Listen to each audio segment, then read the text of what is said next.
The opinions and views expressed in the following program are those of the speakers and the host, and do not necessarily reflect those of Yoakley Scott Corporation and your sports network.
Hello, everybody, and welcome into a Wednesday episode of Running Point on YSNLive.com.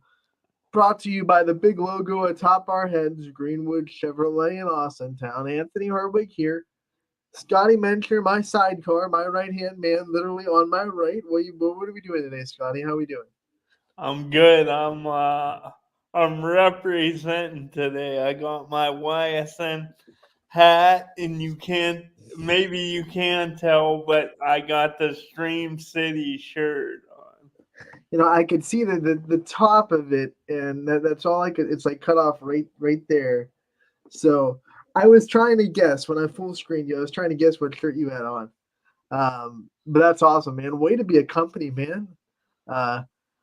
It's been a tough couple of days for you. I know as a sports fan, so we appreciate you putting on our gear this time and rocking with it.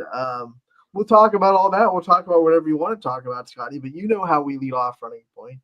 We go into the scoreboard. We talk about the scores from last night and talk about, what happened, what went down. It's tournament time here on the network. Boys and girls soccer both have started their tournaments, and last night was no different. We're going to scroll from today's scoreboard. We'll go into yesterday's. If you are new to the scoreboard, which, Scotty, before I start, scoreboard brought to you by Burnett Pools. We've got it all. All right, let's do it.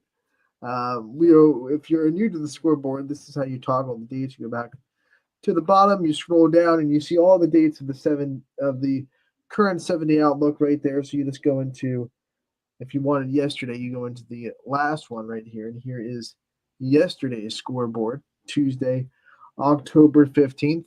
Not a huge slate of games, Scotty. We had a couple of regular season matchups in volleyball over in PA. Beaver gets the win over Ambridge 3-0. This is the last week of the regular season in PA for volleyball and soccer. And then if we scroll over, we see that Mohawk won a 5-set thriller with Riverside. So good day for both of our PA teams. And then tournament time, the sectional finals. Beaver Local had to fight off Philo. The 4-win Philo Electrics came into Beaver Local with upset on their mind, but the Beavers escaped that and win in 4 sets, 3-1. Beaver Local will have Carrollton in the district semifinals. The East District has yet to determine where those games will be played, and they have already said that they will not make that decision until Thursday when all the sectional games are done. So we'll have to wait until probably Thursday night, maybe Friday morning before we know where Beaver Local and East Liverpool are going to play next. Speaking of East Liverpool, they had no trouble with Cambridge. They win in straight sets, and they will also move on to the district semifinals. They'll play Indian Creek. Same deal. We won't know where until after tomorrow. I should say tomorrow. After tomorrow night's games in the East District are all done, and then they'll announce the locations for the district semifinals.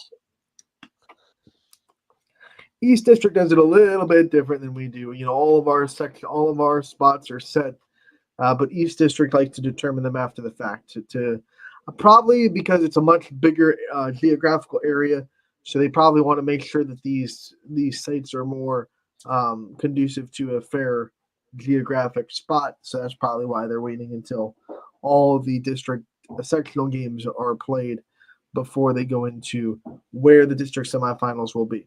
We go into boys soccer, Scotty. Most of these were sectional semifinals, and Salem gets the win 5-2 over Cleveland Benedictine. We have Edgewood. They fell to Conneaut. Conneaut with the upset on the road 4-0, a big one for the Spartans. Perry, they went to Ravenna, lost in a tough one in overtime, 2-1. The final score. In fact, it was double overtime. That's a heartbreaker in the tournament, indeed. Ursuline did not need overtime. They go all over Keystone, 9-0. The final score. We go over to Girard. They fell to Akron Manchester 3-1 on the road. Lakeview had no trouble with Jefferson. They went 8-0. South Range, no troubles with Columbia. They won 5-0. JFK goes into Crestview and gets the upset win on the road, 2-1. The final score. That one went into overtime. So an overtime victory for JFK on the road in tournament time. Pomatuning Valley, tough one against Berkshire, 8-0. The Badgers get the win. 5-1. Newton Falls beats Independence. We have Waterloo taking care of Brookfield 2-1. And then in regular season action for Mohawk and Badger, Mohawk gets the 5-0 win, and Badger goes on the road and shuts out Riverside 4-0. So that is the end of tournament time for yesterday. Sectional finals are set. These teams will play on Saturday. Ursuline goes to Canton South. I don't know where all of them go, but you can go to the brackets to find out. But there are also recaps of the games that we got stats for on ysnlive.com that will also have the destinations for those teams in the story. Scotty, that was the scoreboard. I know it's not as long as most days, but we didn't have nearly as many games as we do during the regular season. It's tournament time, though, man. Last Wednesday we talked, none of the tournaments had started. Here we are. Volleyball gets really rolling tomorrow, although we had East Liverpool and Beaver Local get things started last night. I know Camel plays their game tonight, so there's a little bit of volleyball appetizers tonight and last night, but the real big slate of volleyball tournament time is tomorrow. Girls soccer got started on Monday. Boys soccer will have even more games today as the sectional finals that have already been set. No one had a bye. They'll be playing tonight, so it's tournament time, buddy. Here we go. Tournament time. Great time of year. And this is a time of year where you have so much going on Yep. sports wise, so it's just a great time to be a sports fan. We got postseason in every sport except football, and football's in week 9, getting ready for playoffs and playoff positioning the next 2 weeks. Like you said, no better spot to be. Yeah, it's a glorious time. It's definitely sports fans like it's like almost like Christmas or like Christmas, New Year's, and like Easter all rolled into one. All rolled into one, and that's what it's like every season we get into tournament time. Scotty, we always talk about it. It's also bittersweet because we say goodbye to teams. We say goodbye to seniors that we've been covering for 4 years. It's their last game if they don't win. It's kind of bittersweet tournament time. That's the reality of postseason. Someone's got to win, someone's got to lose. And one of the teams I want to bring up that we do have to say goodbye to is Crestview Boys. This team had the last remnants of the team a few years back that went all the way to the state finals. That exciting Crestview soccer team that took us on a wild ride. The freshmen that were freshmen for that one, they're now seniors and they fall. So we have to say goodbye to them. Scotty, you look at the scoreboard though. Some upsets already in soccer. You see some teams going on the road, getting wins. You saw JFK do it. Conneaut wins 4-0 on the road.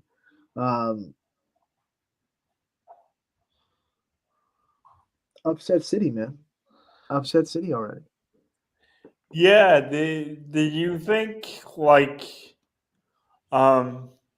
like maybe like there's examples, and I don't know, maybe you'll want to ask me about it more. I mean, I kind of want to avoid the Guardians right now, but I think sometimes when you're in sports, when you're a young team and you're going up against maybe a more veteran, just a more veteran team, but what also looks like a more talented team, it could be overwhelming, it could be daunting. But also, I think at the same time, man, sometimes when you go in and you're not really expected to win, or you're trying to pull the upset, like sometimes it's just all the pressure's off. So Yeah, it really can be that way. Now, I think sometimes there's also the fact that, like, for example, like JFK, they play high level soccer all the time, so they were kind of prepared for this kind of level of soccer. We've seen them make deep runs in the tournament. We know how to win big games. That kind of prepared them for that spot. So I think there's also a mixture of teams being ready for the moment a little bit and being able to make those clutch situation plays. KFK Crestview went into overtime, so they were able to just make that one game winning play to win that game in overtime. Um, and then you see teams, I think Ursulin's the same way. Those teams that aren't necessarily big. JFK is not a big team. Ursulin's not a big team. Um, but they just play up a lot, and that helps them out in tournament time. The other team, Perry went on the road double overtime. They lose, but that was an upset waiting to happen. I mean, they were so close, and that's the one that really hurts when you're so close to going on the road and getting a big win against someone that you probably shouldn't beat, air quotes, um, and being that close and then falling at the very end. That's rough. That's rough. yeah, to losing those heartbreakers, it's definitely a tough pill to swallow. It's Like, one of those ones we've talked about before. Like, it's harder in the moment to handle those losses than it is a blowout, but it's also in retrospect when you have some time to be away from it. It's a lot better to say like, "Hey, we were right there," than to say we had no shot at all. We got our butts kicked. So it's one of those ones where it hurts a little bit more than it does if you just go out there and you get beat up to get that close and lose in the moment. But you reflect on it a little bit, and I'm sure Perry will reflect on it once the hurt goes away a little bit, and I'll be like, man, we were so close, we're right there, and which is an accomplishment to go on the road and be the underseed, be the underdog, and play that well to be that close to push a Ravenna team on that blue turf in the double overtime. I uh I wanted to ask you because a couple of minutes ago you brought up Ursuline and their Mm. blowout victory. Whew. Um, do you think that there's anything to, because the football team is playing so well, and It's there. obviously they played, they have such a rich history, but do you think there's something to that in sports when one area part of your team is playing so well in their sport? Do you think it really does, it's kind of contagious? I do. We've talked to enough athletes that are on teams that maybe you look across the school and you see another team doing really, really well, or even you see a team in the last season maybe get a state championship. There's a fire in you as a competitor that says, I got to live up to that. I have to make sure that our team is on the same pace. I don't want there to be a state contender football team and at the same level our soccer team is like forgettable. So I think there is that fire that burns in you when you see your classmates going out there and succeeding in other sports to be like, okay, we have to get on that level too. We have to make sure that we're winning just like they are because we don't want to be the one team that this school isn't winning in. So there's definitely a fire that adds to the competitive spirit when you look across the school and you see other teams going out there and getting it done. And then when you're able to do season to season, you also, of course, get those players that were in that locker room into yours, and they bring that they bring that championship mindset to the locker room. And I think you can also do that even if you're not on the team. I mean, I'm sure soccer players and football players interact, right? And they can be like, hey, what kind of things do you guys do to get past this mental state? Or maybe we're having this issue with our team. What do you think is the best way to tackle it? And the football team can be like, hey, we did this or we did this. And you can pick the minds of champions on the other side of the school. And that's always an advantage.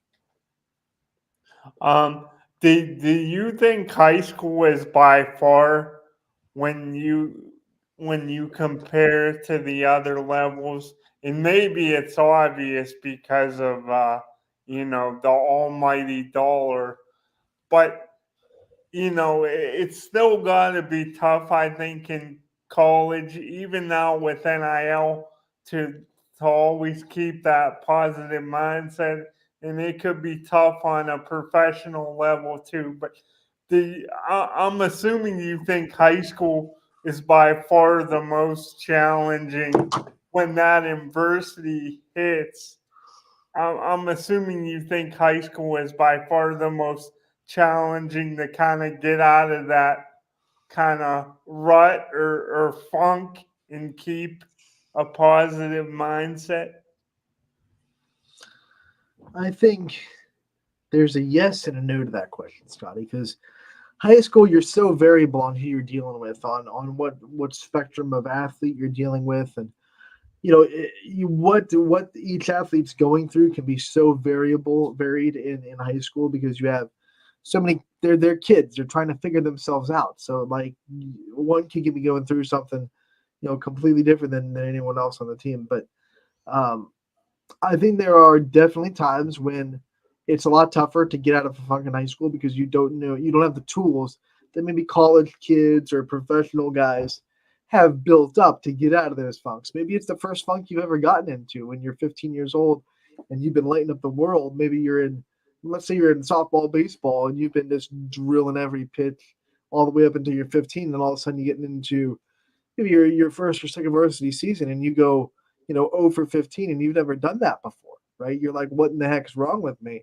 I've never had this happen before, and you can't get into a professional or college setting without that happening at least once to you. So there's a little bit of experience factor that goes into high school, but I also think there are times when it's easier. What's the old cliche when talking about young athletes? Whether it be freshmen in college, rookies in the pros, or even freshmen in high school, coaches say it all the time.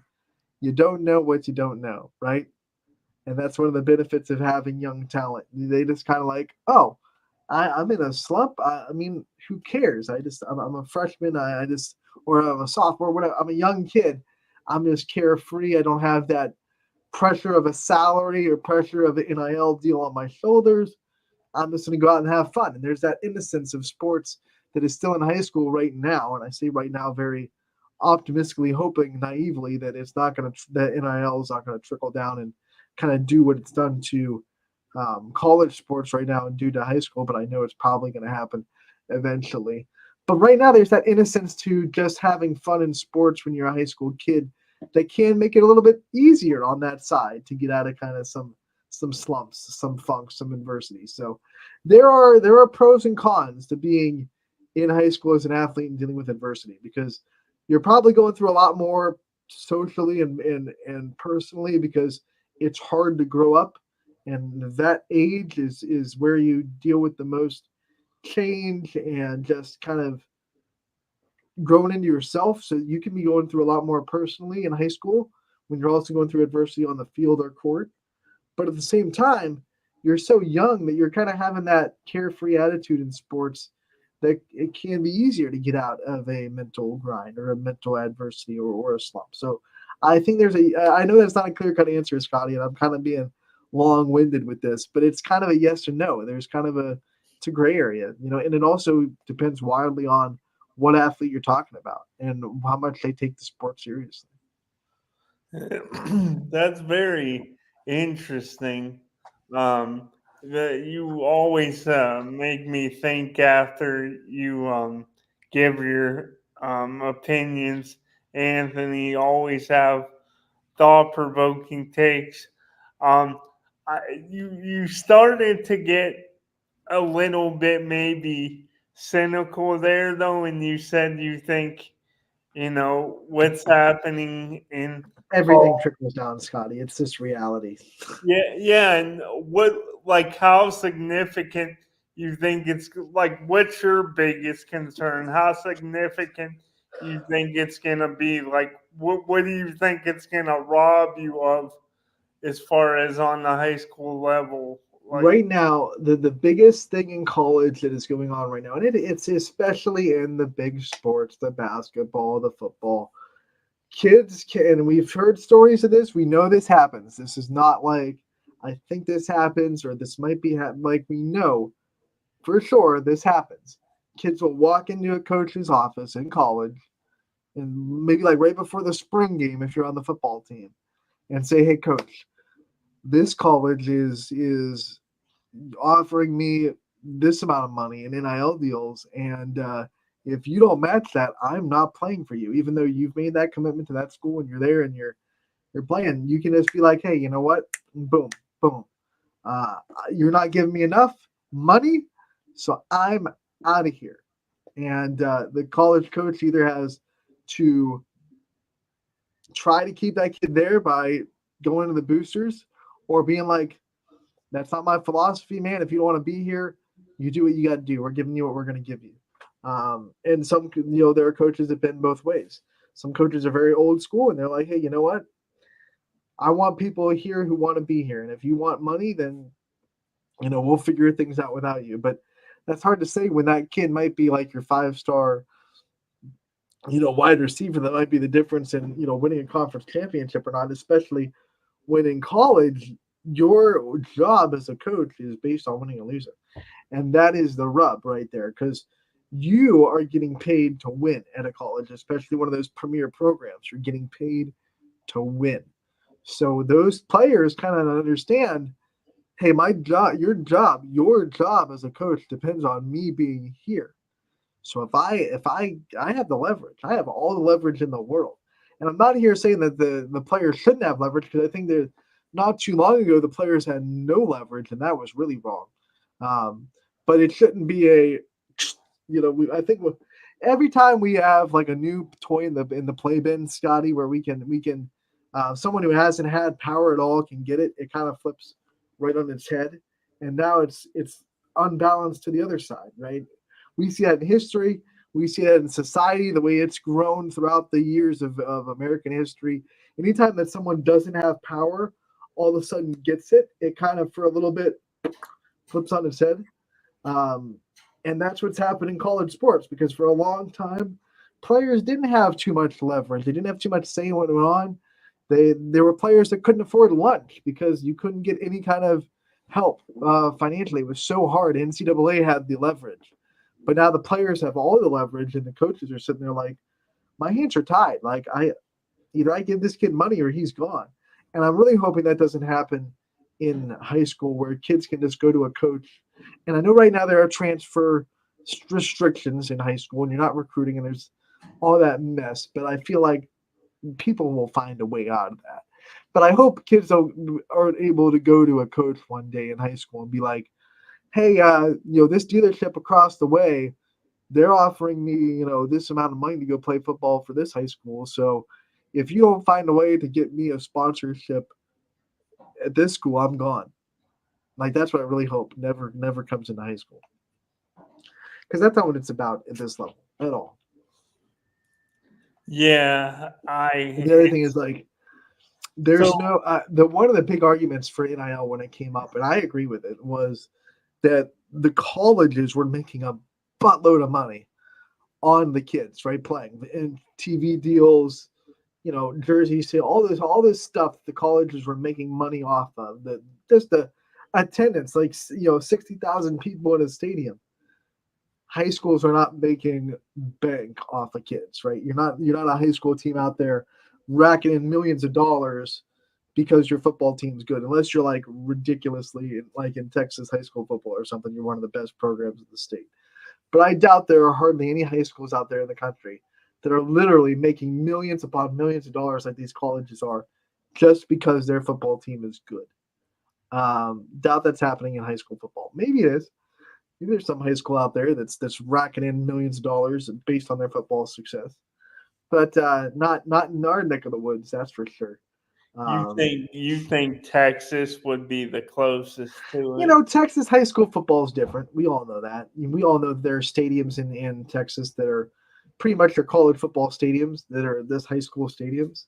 So we know Texas high school football is a little bit different. We've all seen Friday Night Lights. We get it.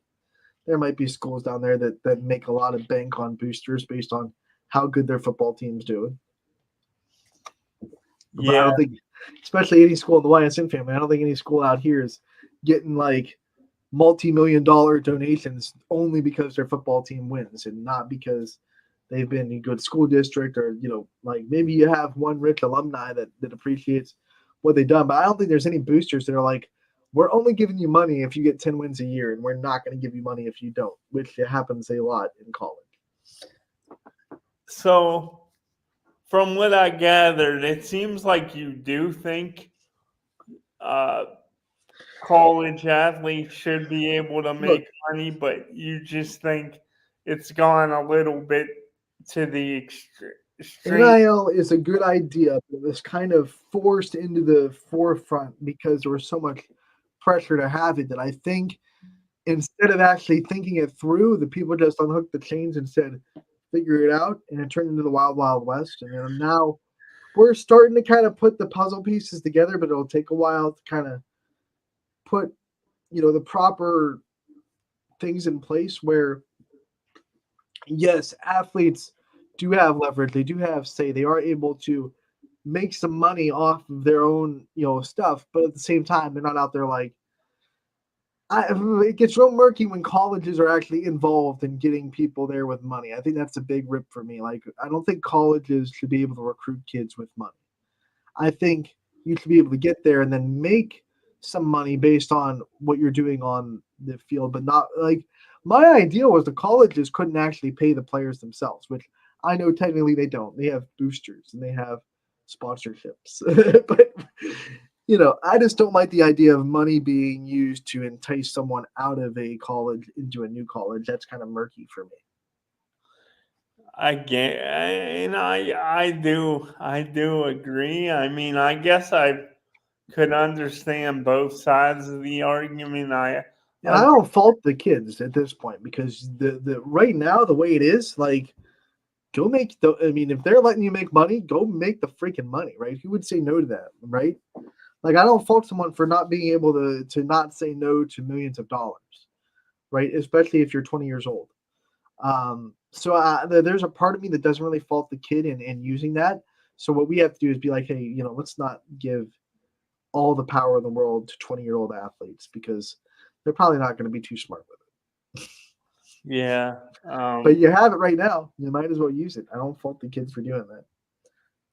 It's definitely interesting, and I don't know, like it's hard for me in my recollection to think about when it actually like how fast it basically became the Wild West. It was like one season NIL didn't exist, and the next season you could do whatever you wanted with NIL, and there were almost no restrictions on it. The only restrictions that I know of is that you can't advertise for someone with like the college's name on your jersey. So like if you see any of those merchandise that athletes sell, they'll have this like a jersey on with like the team name photoshopped out. So like you can't use the college's trademark for your NIL kind of deals.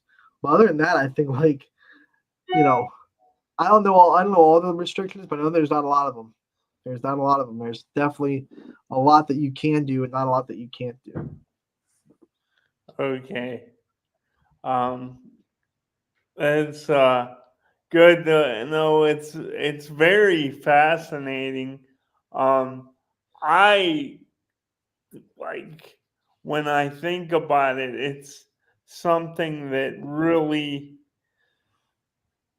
like because I've heard arguments from both generations of people, and older people like my parents' age or even older than that, they'll say, well, we didn't have anything. We barely had anything, and look at now with the NIL. But I thought it was kind of But see, crazy. Scotty, it's funny when people say that. It's like, yeah, but that doesn't mean that that was okay, right? Yeah, That's why we're fixing things, that's why right?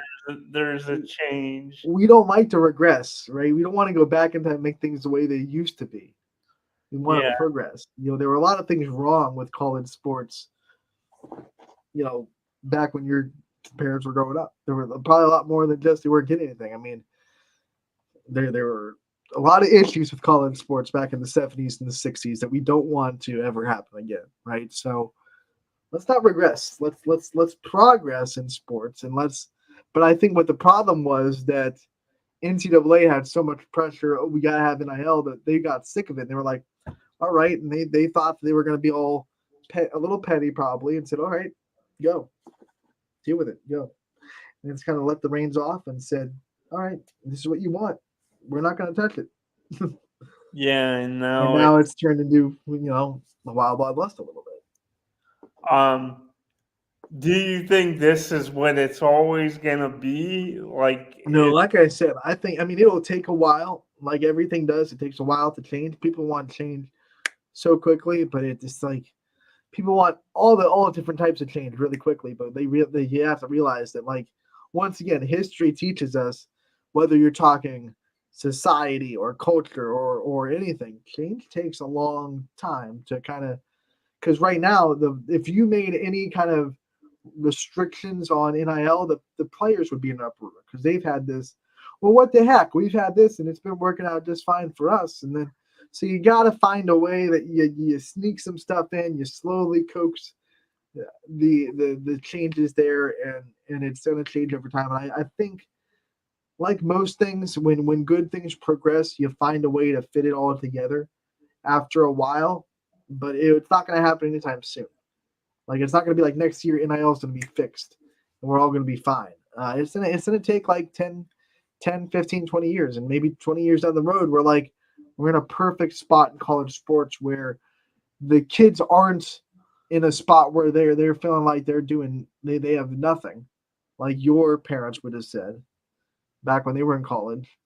But they're also not in the spot when they have every part of the leverage and they can just control really what's going to happen in the football program.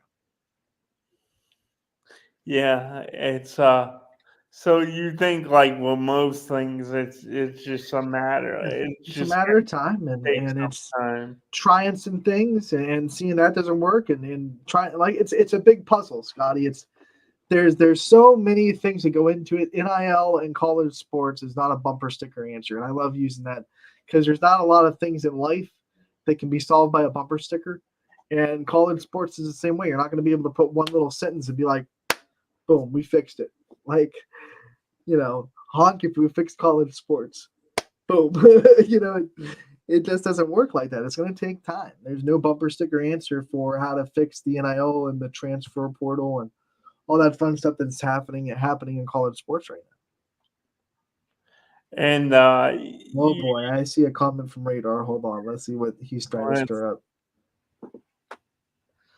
let's see what's on Radar's mind today. All right, he's got a feel like I'm having a English essay because it's and why.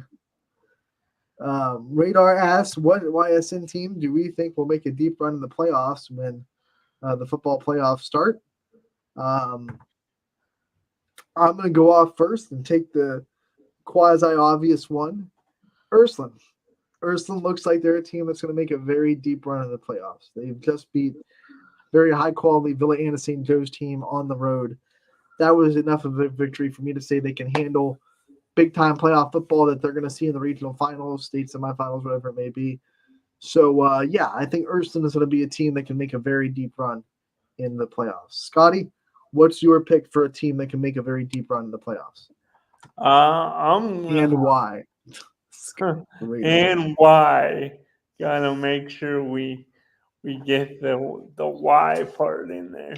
But I'm gonna go with your South Range Raiders, Anthony. I just think, I mean, offensively they've been a juggernaut. That's probably the biggest reason, scoring about 40 points a game.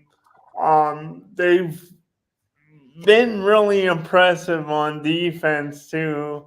I think, with the linebacker playing, forcing turnovers, but Mm. you look at that South Range roster, and it kind of. I'm glad Radar asked the question because I this is something I actually had on my mind, Anthony, that I wanted to pick your brain about. But I don't know. They feel like it feels like the feel of maybe the state championship team a couple years ago, where you're just waiting for South Range. You're waiting for them to stumble. You're waiting for them to fall, but they're like a locomotive with a full head of steam and just barreling through everybody. So I guess I would go with South Range Jam. But do you think this team is as good or better and it has the makings of a championship team like the team we saw 2 seasons ago? I think South Range has the pieces for sure. I think they have everything they need to make a deep playoff run. I know Perry's out of their division now, so that's a big boulder out of their way. There's still kind of obstacles. I think Akron, Manchester will be a big obstacle for them in the region. Um, but they do have some things to fix on tape. I think it's reality that they have given up too many big plays this year. They're big play prone. They've given up a lot of 50+ yard touchdown plays, and that's probably something that Coach Rock probably wants to look at and be like, all right, how do we avoid giving up and then those can be game changing plays in the playoffs when momentum is so important. So that's going to be something that they watch. But everything that I see that's like a little bit of an issue for South Range is very fixable. It's not a personnel issue. It's not a talent issue. It's just, hey, a little bit of coaching, a little bit of fixing, a little bit of tweaking here and there. Let's take the right angles. Let's make sure we have discipline on who we're covering in the secondary, and let's fix these things. They're very fixable, and they have a great coaching staff. So while they do have some things that I think need fixed before I would say they're a state championship team per se, I don't think it's based on a personnel issue. I don't think it's based on a talent issue, or they don't have what it takes to go win state. I think they absolutely do. I think they just have to, fix some stuff that we've been seeing that's a little bit problematic. Um, Very just fixable. just to play devil's advocate here, Uh-oh, Scotty.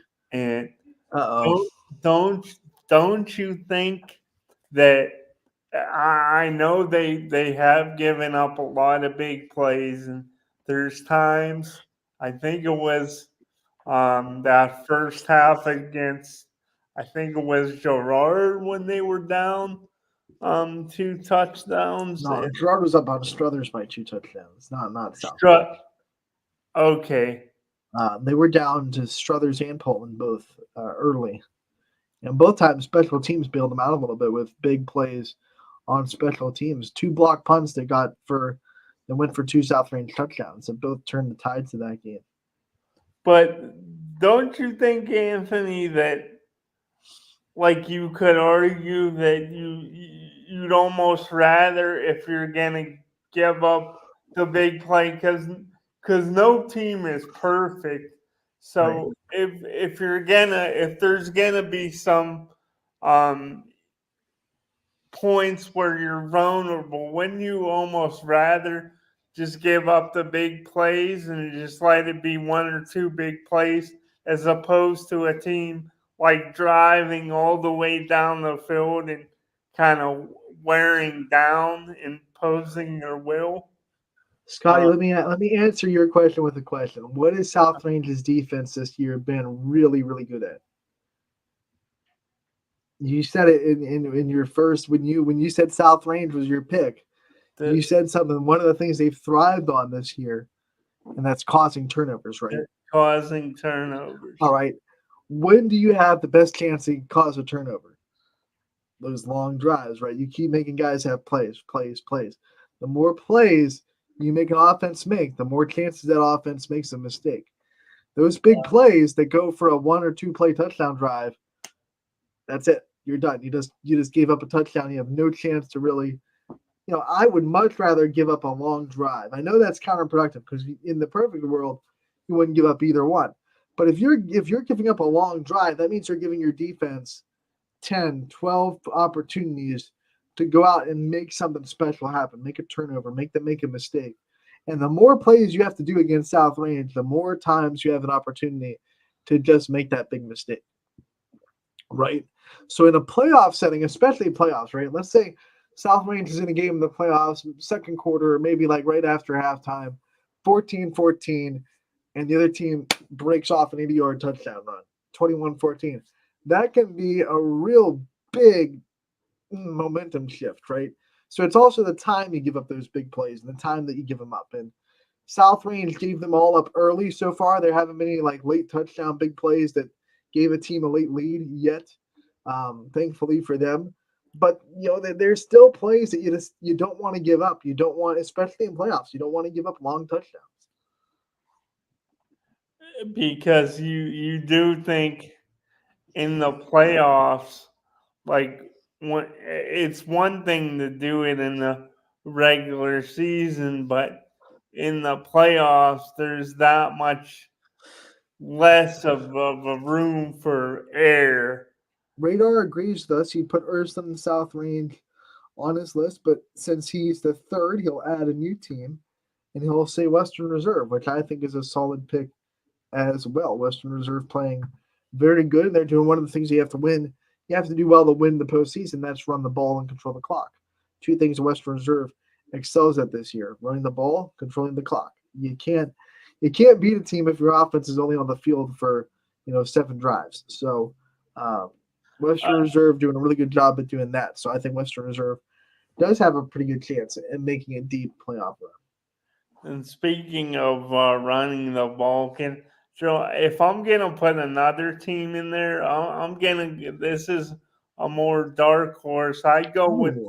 I go with the Struthers with the Wild. Strother, it's hard to believe that's a dark horse, right? But it kind of is. It kind of like because they haven't been like a team in the past that has made deep playoff runs yet. They haven't made that one, huge, they haven't built up that tradition of continuously making deep playoff runs year in year out. So they do feel like kind of they're underappreciated, under the radar. But man, oh man, is this team good? And they're in trouble. That region they're in is brutal. A lot of good teams in Struthers region. If they get out of it, they have a chance to make a run after that into state because that region is hard and that region is going to really test them. Here's my dark horse, Scotty. A team that I don't think is getting talked about enough based on their um, savoir faire in the postseason. I threw in a big word there. Um, Springfield. The Tigers. I think Springfield. One of the things that I love about teams in the postseason that they've shown, and one of the things that Springfield has, the ability to just make game-winning plays. They haven't had all pretty wins that have been blowouts, but they've had wins where they're just like, hey, we're going to do whatever it takes to win. That's what they did against Middle Ridge, right? There wasn't a pretty win. It wasn't they had a lot of mistakes, a lot of things that Coach Guerrero is going to look back on and say, man, we got to fix that. But they found ways to win down the stretch. They made those game-winning type plays that you have to make to win playoff games. Inevitably, you're going to be in a close game. You have to be able to make clutch plays down the stretch. Their kids have proved this year that they're really able to go and make those game-winning plays. I like Springfield in the playoffs. I do. And do you think, kind of tying it all together, do you think maybe it's something that um, could hurt South Range is not being in a game yet this year that where they really had to fight and scratch and Well, claw to win. you could argue that even though actually Poland's score was a one possession game, it was 38-30. So Struthers was one where they kind of did. They got down early. They had to make game winning plays on special teams. So South Range has been tested, even though the final scores, you look at them and go, okay, outside of that Poland game, Struthers game turned into a blowout a little bit. Everything else has been a blowout. Poland was a one possession game, but they had to get on. It was a two possession game. Poland scored late to make it a one possession game.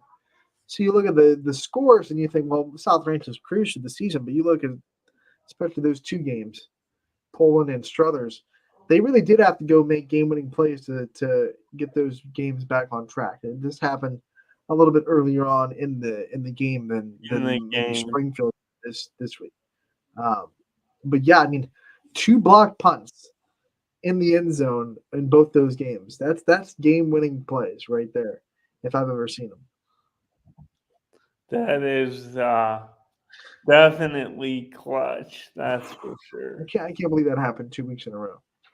Yeah, that's Like, wild. you would I know there's not much you get, but if I was Poland going into that game, one of my I would have seen that Struthers tape, and if I had to punt in my own end zone, I would be preaching like, guys, this team blocks punts. They just did it last week, so that was a preaching point to this coaching staff, and they still went and did it, which is amazing. Yeah, we've seen some pretty incredible, amazing stuff. Special this year has been really good on a lot of things. We've seen really good field goal kickers. We've seen kickoff return for touchdowns. I think more kickoff return for first touchdowns 3 this weeks year. we had, right? What? Kickoff the first 3 weeks. First 3 weeks we had show opening kickoff return for touchdowns in the audible call.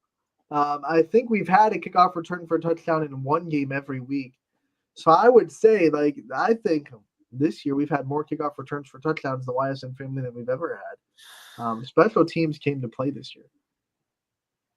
It's for sure, and it's something that Unless you're a defensive special teams and you're sitting there like, what are we doing?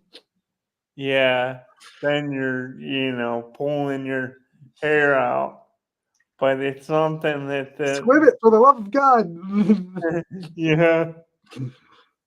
Squib it. Squib it. They can't return it if you squib it.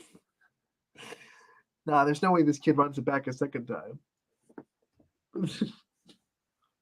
He's like, just oh man, give me a shot. I'll run it back.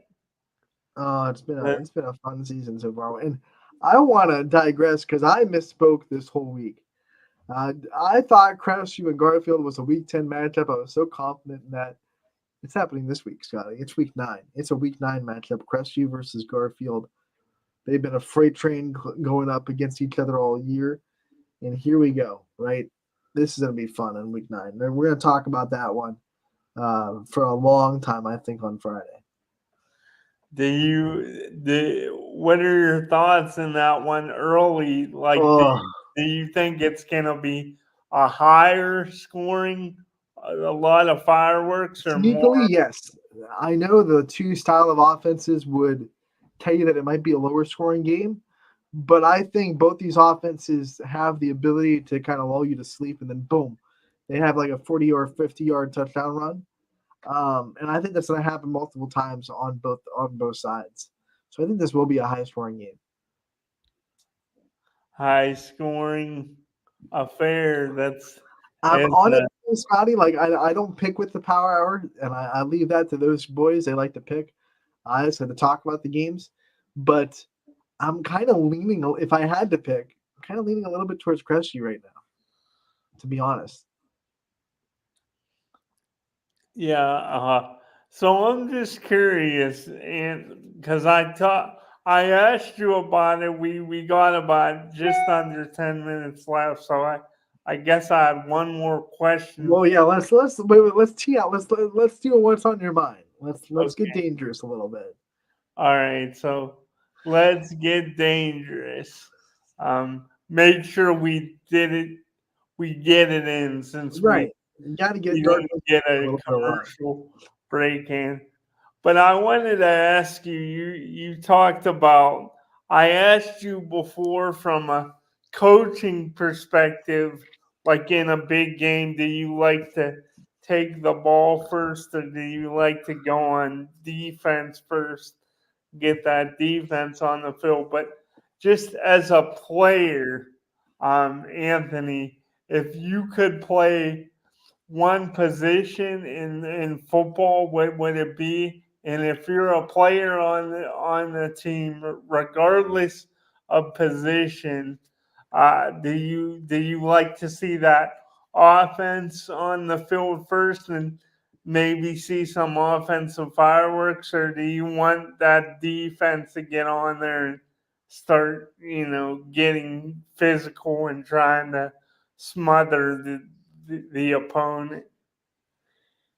I tell you what, as a kid, when I used to dream of being on the football team, and the reality of having a disability didn't hit yet, um, I always wanted to be a safety.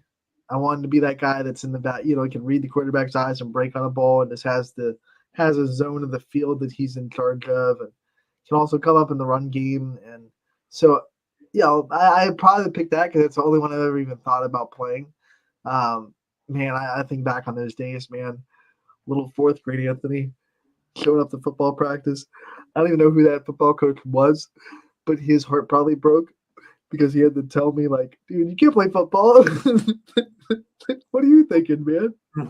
He didn't word it like that, but man, ooh, that couldn't have been a fun day for him. Tell this little kid on crutches, sorry, man, I don't know if I can have you on my team. That this comes and just wants to play, man. But to digress, safety. I'm gonna go with safety. So you're going with the safety. Was there any, Just like my boy Eric Berry, you said Eric Berry? dude. That man's one of my favorite Chiefs ever. He That probably, Eric Berry's up there. Derek Thomas definitely up there. Guys that I watched growing up when I was a kid that were like, oh my gosh. But those two. Marcus Allen was fun to watch when I was a kid. Um, Willie Davis, their receiver. Those are guys, and Dante Hall, like guys like that really you stick with, and you grow up, you love watching those guys. So Priest Holmes, but all names are popping in my head. But point is, like, I wanted to be a safety, and Eric Berry's one of the best. So you know who I really liked was and he was great, but it was short lived. Was I think it was Johnson, like Larry oh, Johnson. Larry Johnson, yeah, we ran him into the ground. Yeah. He broke the NFL record for most rushing attempts in a season. And that's why he did not last that long, because he was pretty much our whole offense. And he had 3 years of greatness that we used all we could out of him, but man, we overused him crazy. Out of Penn State, I think. Captain Mike Ackelson. I know he's a Nittany Lions fan. Larry Johnson coming out of Penn State, I believe. Could be wrong. Hope so. I hope I'm right. Hope I Yeah. gave Mike a shout out of the right player. Another fun one was Jamal Charles. Well, He yeah, was, those were the dark days of Kansas City. Those are when Jamal Charles was like 85% of our offense, and we had Tyler Thigpen as a quarterback. I don't want to think about it. Matt Castle, my boy Matt Castle is a quarterback. Oh my god. Matt Castle. Um, yeah, that You was, thought Deshaun yeah. Watson was bad. Watch Tyler Thigpen try to play quarterback. I don't know. I think Two and my boy. I two think and my 14. 2-14. boy Deshaun Ooh. might be worse. No, do Tyler Thigpen as a quarterback and then Todd Haley as your head coach. Combine that, and nothing good's gonna happen ever. When did they win? Like three That games? was their two and 14 season back in I think 2012. They got the first round pick in 13. I think it's the only time in my lifetime we've had the first overall pick. Overall pick. Um, Yeah. we took Eric Fisher, who was a great lineman for a long time in Kansas City, with that pick. I remember that name. Where did he go to college? He was a lineman. Iowa is sticking out to me, but I could be wrong. Okay. I'll have to look that up. I'll have to look that up where Eric Fisher went to college. I do remember that name, but Let me look. The beautiful reality of having a computer on your phone. Let's see. the beauty of technology. Mm-hmm. It giveth and it taketh away. Just like our Lord and Savior. Yes, Savior. just um. Oh no, I was wrong. Totally wrong. Central Michigan. Central Michigan. Where did I get Iowa at? He went to the Chippewas. Now I want to see if I was right with Larry Johnson because I feel like I was much more confident. I'm pretty sure it's Penn State. I'm like 95%. Or Carla, and make sure Carla has you switched over to me. Okay. Someone's having fun in the background. Yeah, they're always. It's right on that one. Penn State. Okay. I've redeemed myself because I was right on Penn State. Totally wrong on Eric Fisher, but Larry Johnson, Penn State, nailed it. There you go. Well, I know we only got a couple minutes left, so I'll let Scotty, you might have dodged the Guardians talk on this show, but you know DJ's gonna bring up Guardians. He's gonna bring up the Browns. So you dodged it on Running Point. We're not gonna talk about it, but you're gonna have to talk about it on Power Hour, just so you know. Yeah, well, we talked about the Browns quite a bit last week. We Um, did. Unfortunately, yeah, It got a little worse. he's gonna pull it out of me. The Guardians talk. Unfortunately, Don't hit the panic button yet. You're going back to Cleveland. You have 3 games in Cleveland if you can win them. You get the less of the greatness out of the Yankees rotation. Don't hit the panic button yet. yeah, it's all true. It's gonna be tough to win 3 in a row. Like if they would have split in New Yeah, but York. I think if you take 2 out of 3 in Cleveland, and at least go into New York with a 3-2, you'll be okay. You can win 2 in you'd have to win 2 in New York, but you can survive in Cleveland. Yeah, Win 3 you have 3-2, and then you go back to New York. You only have to win 1. I like your thinking anyway. I'm rooting for you guys, kind of, because there's a part of me that's like, if the Yankees lose, my heart will sink even more because I'll be like, man, we could have beat them. We could have beat them. But I don't want the Yankees in the World Series, so that's kind of overflowing. One thing I'll give you, the Guardians. Watching the first 2 games, I'm like, we played better than this. Yeah, we one thing pushed them more than this. is the Royals. The Royals playing them tough. I'll give you. They were all close. Our Denning pitchers, they didn't give up runs, but they didn't really pitch well. It was one of those ones where the Yankees never really capitalized on too many of the opportunities we were giving them, but they weren't efficient pitching. They didn't give up runs, so you can't really knock them there because that's the name of the game. But there was 23 walks in that series on our pitching staff. I was like, ugh. Yeah, there was. And then our offense just couldn't do it. Our offense couldn't do it. I was so nervous about the Yankees offense, I forgot how good their pitching staff really was, especially their bullpen. So their pitching shut us down completely. What came back to bite you in was that first game. I know we should have won that first game, Yeah. But that was the one game where our walks actually really hurt us. We walked 2 runs in, and we lost by 1. So losing that game sucked. Losing game 3 on a home run sucked too. Giving up a solo shot to Giancarlo Stanton on a ball that was low and in. I don't know how he got to it. And he was struggling up to that point, and that got him hot because then he had a great game in game 4. I think he had a great game against you guys in game 1. That got him hot. They hit that home run in Kansas City, and you don't want any of those Yankee lineup hitters hot. But no. It wasn't the good guys that hurt us. It was the bottom of the order. It was Verdugo and Volpe and Chisholm a couple of times, and it was those guys that hurt us. We handled for the most part, other than a home run in game one, Torres didn't really do much. Soto walked a couple of times, maybe one RBI. Judge had one extra base hit the whole series. Carlos Stanton hit that one home run and then got hot in 3 and 4, but game 1 and 2 handled him pretty well.